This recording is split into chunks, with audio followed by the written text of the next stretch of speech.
Hello everyone, Simon here with Pack to Live, and this is a quick video on the subject of basically making a cord lock out of paracord. Simple concept, simple to do actually. Now, before we get into the how, we'll just discuss the why. First of all, these have a tendency of becoming either broken or lost. The knot on the end of a pull cord can very easily become undone, and this can fall off, go disappearing off under the leaves, under the mud, wherever, and you'll never find it again. Also, this plastic can become brittle and can break away. Because there's a spring in there, that spring can fly off and the whole thing is basically voided and broken. So for whatever reason, and in this scenario, this is no longer there or no longer functional and is gone. Now, what we can do is we can take a very small length of paracord. This is in neon pink, just so that you can see it clearly on video.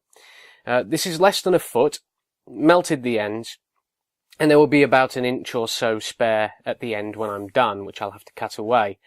We want to fold that in half.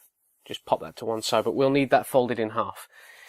The first thing we need to do is retie the knot on the end of the pull cord, and that is a simple overhand knot with both strands together, pulled through, and then cinched up towards the top of the line. Okay, so we now have a very simple square knot on the top of our pull cord. Okay, now we take the folded in half length of paracord, place it behind the pull cord. Okay, so I've got the pull cord in front and the paracord behind. Bring the right hand side over the front of the pull cord. Bring the left hand side over the front of the right hand side that you've just pulled over, behind the pull cord, and through the loop.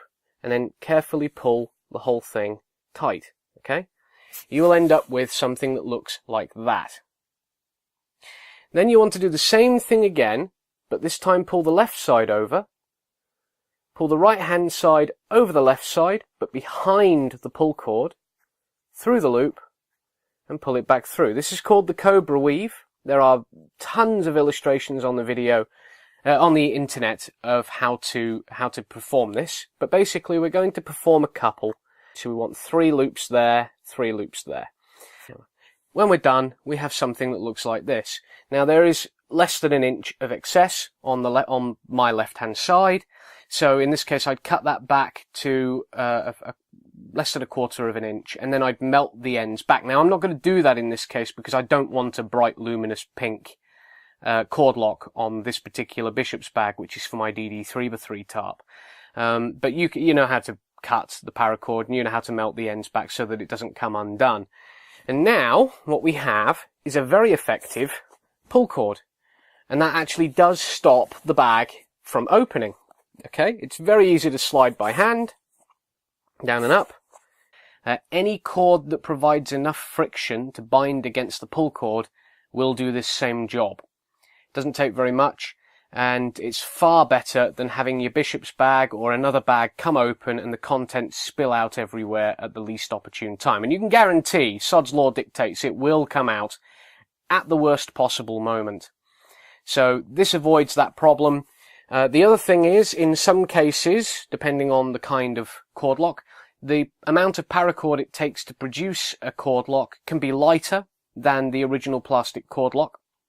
I've got a few bags where that is the case, so I may well be doing this on a lot more of my bags, obviously not with bright luminous pink, which I only have for demonstration purposes and because my daughters love the colour pink. And of course, it's worth remembering that if you're making a Bishop's bag, or you're making a snakeskin, or you're making anything that needs a pull cord, rather than buying what can eventually, if you're producing a lot of them, add up to be quite an expensive batch of line locks, you can simply make them out of the same cord that you're making your pull cord from.